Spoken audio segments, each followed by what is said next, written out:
नमस्कार दोस्तों, स्वागत है आपका अपने YouTube चैनल में। और आज होने वाला हमारा एक और हिंदी प्रैक्टिस सेट। अपने डेली हिंदी प्रैक्टिस सेट आते हैं और जो प्रैक्टिस सेट होते हैं हम करते हैं पूरी डिटेल के साथ।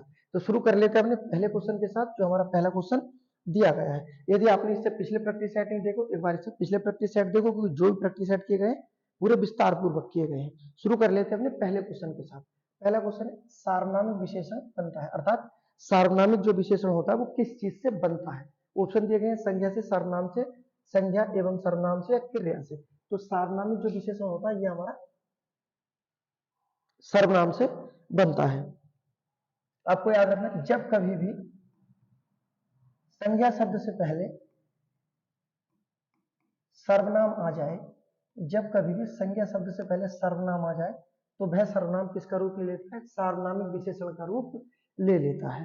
ठीक है, तो ये हमारा आंसर हो जाएगा ऑप्शन नंबर सी। बात कर लेते हैं सर्वनाम के भेद कितने होते हैं, 6, और सर्वनाम की संख्या कितनी है, 11। उसके बाद देखते हैं नेक्स्ट अगला क्वेश्चन जो हमारा दिया गया है, परिमाणवाचक क्रिया विशेषण। परिमाणवाचक क्रिया विशेषण वाक्य को चयनित कीजिए। परिमाणवाचक क्रिया विशेषण, क्रिया विशेषण से क्वेश्चन। क्रिया विशेषण हमारे कैसे शब्द होते हैं? ये हमारे अभिकारी शब्द होते हैं, अर्थात लिंग वचन के आधार पर इन्हें नहीं बांटा जा सकता। क्रिया विशेषण के कितने भेद होते हैं? 4 भेद होते हैं। पहला होता है आपका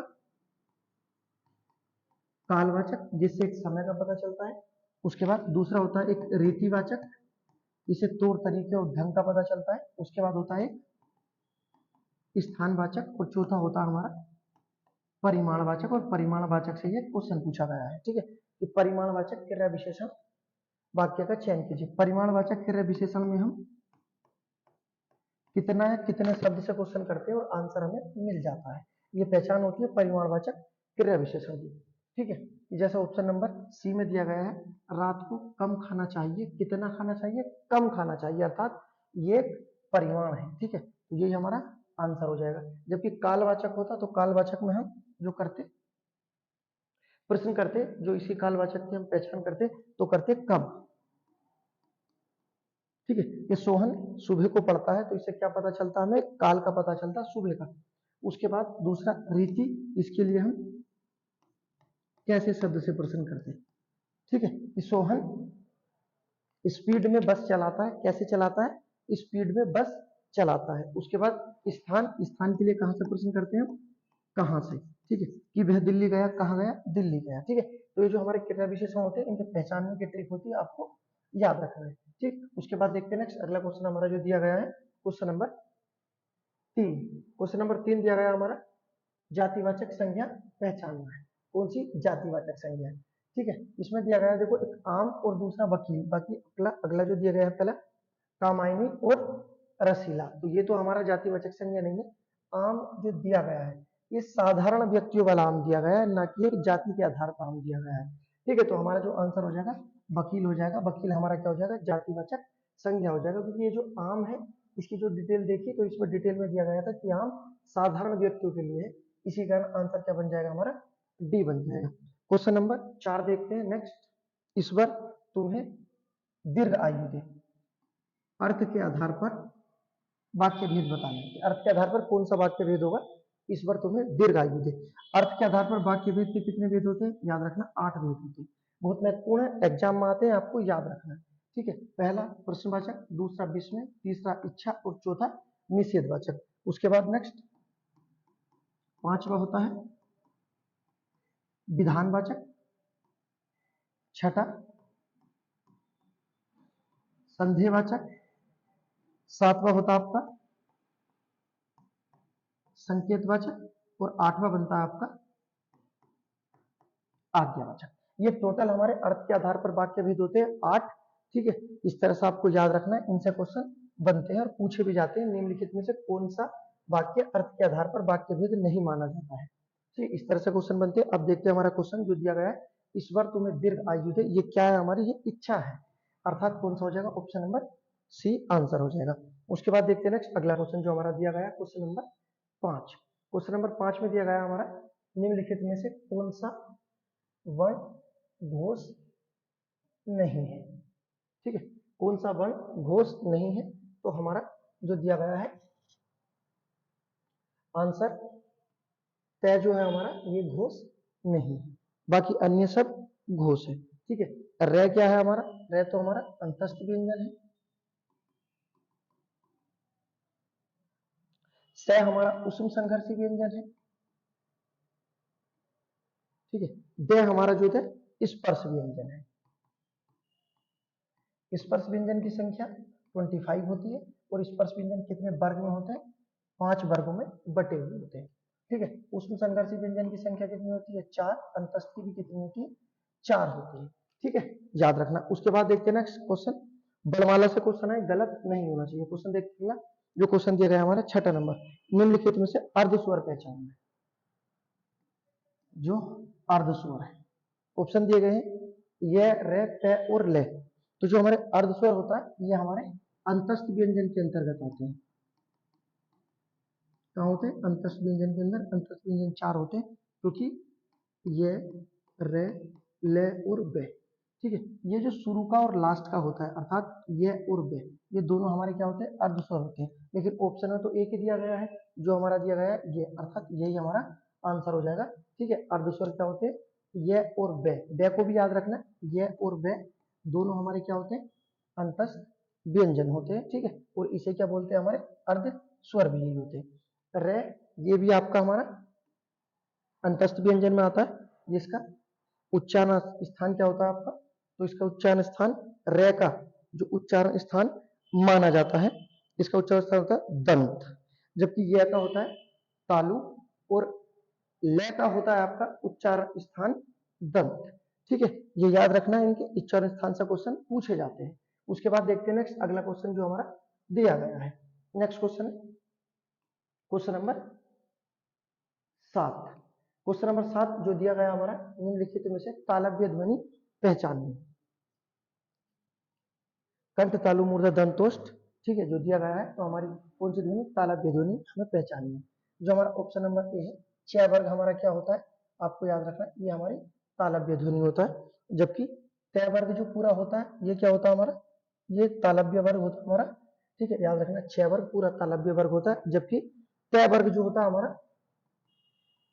दंत होता है। ठीक है, उसके बाद तय वर्ग हमारा ओष्ठ होता है, कंठ, तालु, मूर्धा, दंत, ओष्ठ। और जो हमारा तय वर्ग होता है ये हमारा मूर्धा होता है। ठीक है, उच्चारण स्थान आपको याद रखना है, क्वेश्चन थे हमारे स्पर्श व्यंजन से। ठीक है, जो पूछा था तालव्य, ऑप्शन नंबर ए हो जाएगा। उसके बाद देखते हैं नेक्स्ट अगला क्वेश्चन जो हमारा 8वां दिया गया है, राम लक्ष्मण से पत्र लिखवाता है। अर्थात राम जो है किसी और से पत्र लिखवा रहे हैं, तो दिया गया राम लक्ष्मण से पत्र लिखवाता है। इस वाक्य में क्रिया का कौन सा रूप है, निम्नलिखित में से सही उत्तर चुने।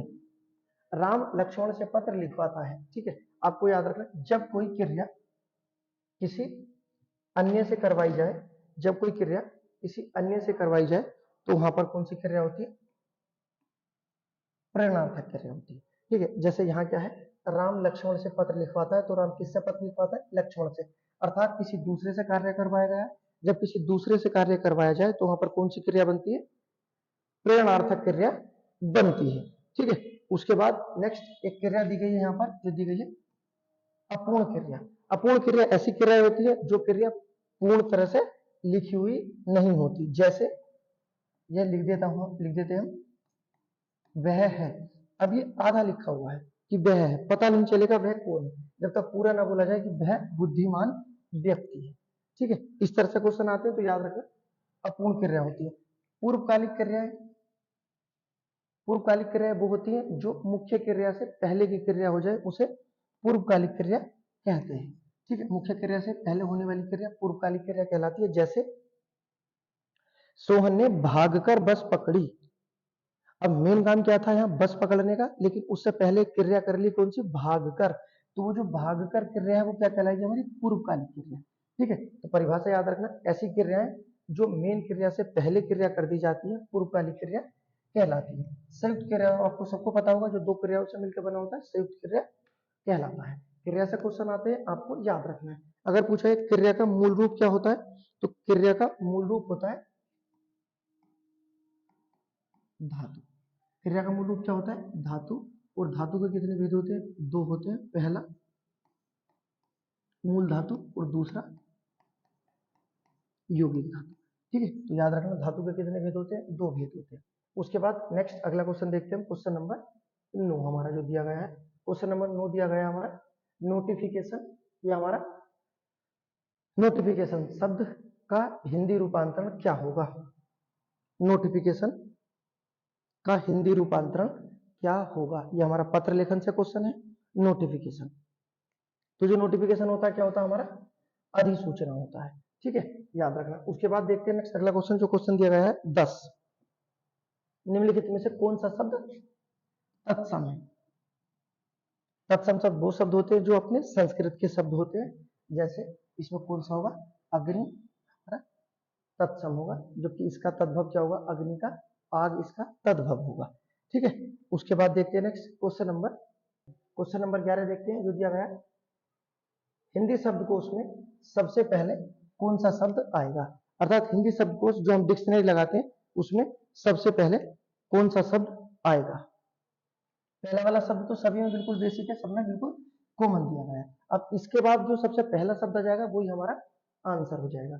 ठीक है, तो इसमें जो दिया गया हमारा ऑप्शन नंबर बी हमारा आंसर हो जाएगा, क्योंकि ये जो हमारा दिया गया कक्षा वाला 6 जो दिया गया हमारा संयुक्त व्यंजन है, और ये किस तरह से टूटता है, क और श में टूटता है।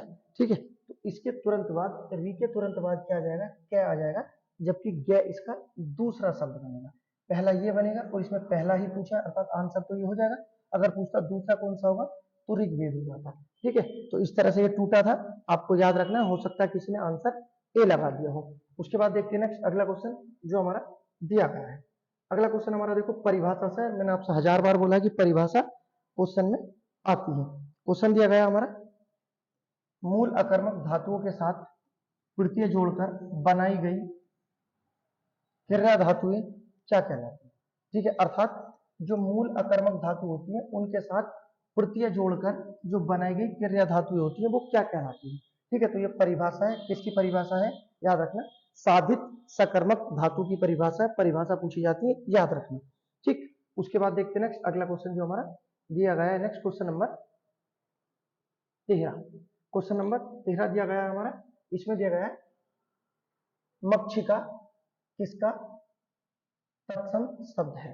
ठीक है, ये जो मृक्षिका है किसका तत्सम रूप है। तो हमें पता है ये जो हमारा मृक्षिका, ये हमारा मक्खी का तत्सम रूप है। ठीक है, उससे अलग जो दिए गए हैं आपको याद रखना है, दिया गया मच्छर, मच्छर हमारा तद्भव है। मच्छर का तत्सम क्या होगा, याद रखना, एग्जाम में पूछे जाते हैं, बहुत ज्यादा आते हैं, मशक। ठीक है, मच्छर का तत्सम है। उसके बाद मिट्टी, इसका तत्सम क्या होगा, मिट्टी का होगा मृत्तिका। ठीक है, जबकि यहां पर क्या बचा, मछली, मछली का तत्सम क्या होगा, मत्स्य। ठीक है, तो ये हमारे 4 हो गए। एक क्वेश्चन आया था 4 कर लिया हमने, याद रखना। उसके बाद देखते हैं नेक्स्ट अगला क्वेश्चन, निम्नलिखित में से तद्भव शब्द का चयन कीजिए। तद्भव शब्द का चयन कीजिए। ठीक है, अर्थात जो हिंदी वाले शब्द है। इसमें दिया गया हमारा ऑप्शन नंबर सी सही हो जाएगा, हिंग हमारा तद्भव है, क्योंकि इसका तत्सम क्या होगा, हिंगू इसका तत्सम हो जाएगा। जबकि हस्त, हस्त हमारा एक तत्सम है, इसका जो हमारा तद्भव होगा हाथ हमारा तद्भव हो जाएगा।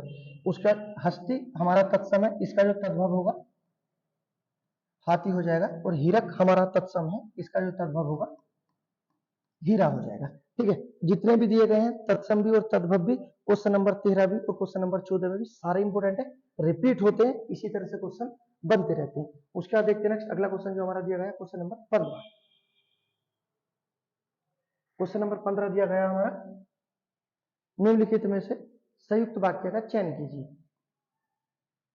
संयुक्त वाक्य का चयन करना है। ठीक है, संयुक्त वाक्य जो आते हैं हमारे रचना के आधार पर वाक्य भेद। रचना के जो आधार पर वाक्य भेद है कितने होते हैं, 3 होते हैं, सरल, संयुक्त और मिश्र। और इसी से क्वेश्चन पूछा हमारा। ठीक है, संयुक्त वाक्य का भेद क्या होगा। संयुक्त वाक्य की परिभाषा होती है कि 2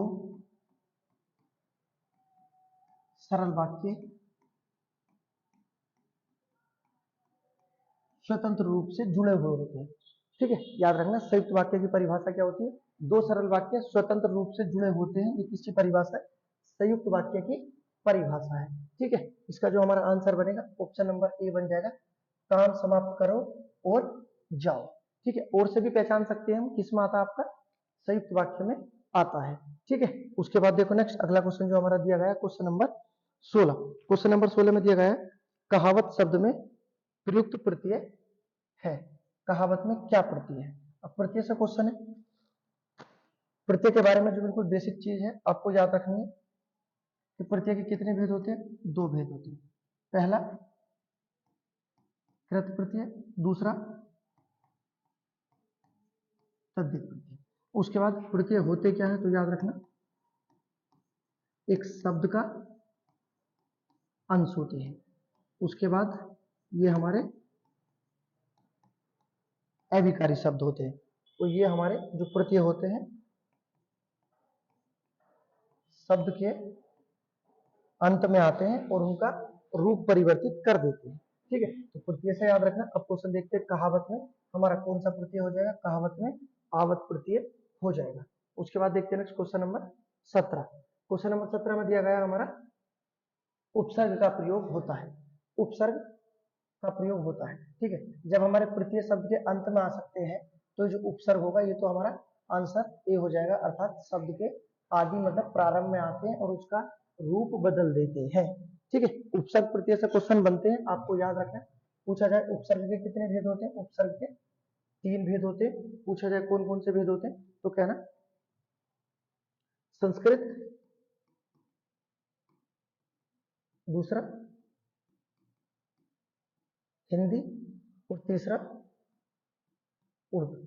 संस्कृत में उपसर्ग कितने होते हैं तो याद रखना, संस्कृत में उपसर्ग 22 होते हैं, हिंदी में उपसर्ग 13 होते हैं, उर्दू में 19 होते हैं। ठीक है, जैसे प्रमुख उपसर्ग देख लेते हैं, जैसे ना से नालायक वाला और ला से लाजवाब, ये कौन सा, या बे से बेफायदा वाले, ये कौन से हमारे उर्दू के उपसर्ग हैं।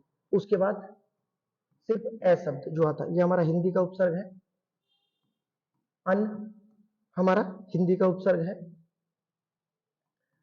नी हमारा हिंदी का उपसर्ग है, कु कुप्रथा या सु सुशासन, दुरुपयोग, ये हमारे किसके हिंदी के उपसर्ग हैं। उसके बाद सभी हलंत वाले शब्द जैसे निस्माया है। ठीक है, उसके बाद प्रति या निर। ठीक है, सभी अपने जो शब्द होते हैं हमारे जिसमें हलंत लगा हुआ होता है, जिन शब्दों में आपका हलंत लगा होता है सब क्या होते हैं हमारे संस्कृत के होते हैं। ठीक है, याद रखना, जैसे अनु, ये सब किसके हैं, हमारे संस्कृत के उपसर्ग हैं। ठीक है, तो उपसर्ग से क्वेश्चन आते हैं, आपको सही से करने हैं, उपसर्ग से क्वेश्चन गलत नहीं होने चाहिए। अब देखते हैं नेक्स्ट जो हमारा क्वेश्चन है 18 से 22 तक, ये हमारे दिए गए हैं अपना मुहावरे और कहावतें लोकोक्ति सब जुड़े हुए होंगे इसमें 18 से 22 तक क्वेश्चन। ठीक है, अब इसी तरह से क्वेश्चन आते हैं कि किसी में कहावतें ज्यादा आ गई, किसी में विलोम शब्द, किसी में पर्यायवाची ज्यादा आ जाते हैं, क्योंकि ये जो है बिल्कुल बेसिक है प्रैक्टिस सेट में। तो इसी तरह से क्वेश्चन आते हैं कि किसी में आपका मुहावरे ज्यादा आ गए, किसी में विलोम शब्द, लेकिन जो होते हैं हिंदी की जड़ होते हैं ये बिल्कुल जो हमारे रटने वाले टॉपिक होते हैं, जैसे मुहावरे, तत्सम तद्भव, उपसर्ग प्रत्यय, पर्यायवाची, वाक्यांश जो अनेक शब्दों के लिए एक शब्द होते हैं। ठीक है, और जो अभी पढ़े हमने उपसर्ग प्रत्यय, ये कम से कम 7 से 8 क्वेश्चन बनाते हैं, इन्हें हमें सही से करना चाहिए। ठीक है, चलो क्वेश्चन शुरू करते हैं जो हमारा दिया गया क्वेश्चन नंबर 18 में, एक आंख ना भाना। एक आंख ना भाना अर्थात बिल्कुल अच्छा ना लगना। एक आंख ना भाना बिल्कुल अच्छा ना लगना। उसके बाद देखते हैं नेक्स्ट क्वेश्चन नंबर 19 जो दिया गया हमारा, उंगली उठाना। उंगली उठाना अर्थात दोष की ओर संकेत करना, उंगली उठाना। उससे अगला दिया गया पत्थर पर जोंक नहीं लगती, अर्थात कोई व्यक्ति जो होता है हट्टी उस पर कोई प्रभाव नहीं पड़ता। ठीक, बिल्कुल बेसिक है, रिपीट होते रहते हैं। उसके बाद देखते हैं नेक्स्ट अगला क्वेश्चन जो हमारा दिया गया क्वेश्चन नंबर 21। क्वेश्चन नंबर 21 में दिया गया हमें विहंग दृष्टि, इसे बोलते हैं विहंग दृष्टि। ठीक है, अर्थात सरसरी नजर जो होती है, जो हमारी सरसर नजर होती है उसे क्या बोलते हैं हम, इसमें दिया गया है विहंगम दृष्टि, जबकि होता है विहंग दृष्टि होता है वो शुद्ध रूप। अगला दिया गया हमारा 22वां, काटो तो खून नहीं, अर्थात बिल्कुल स्तब्ध हो जाना। ठीक है, जो दिया गया है भय के कारण स्तब्ध हो जाना, काटो तो खून नहीं। उसके बाद दिया गया हमारा नेक्स्ट, ये हमारा लोकोक्ति से क्वेश्चन है। अगला क्वेश्चन हमारा दिया गया है खिस्या बिल्ली खंबा नोचे, लोकोक्ति का सही रूप क्या होगा? खिस्या बिल्ली खंबा नोचे, लोकोक्ति का शुद्ध रूप या सही उत्तर क्या होगा? लोकोक्ति हमारी कौन सी भाषा का शब्द है, कौन सी भाषा की होती है? तो याद रखें लोकोक्ति हमारी संस्कृत भाषा की होती है और ये पूरा वाक्य होती है।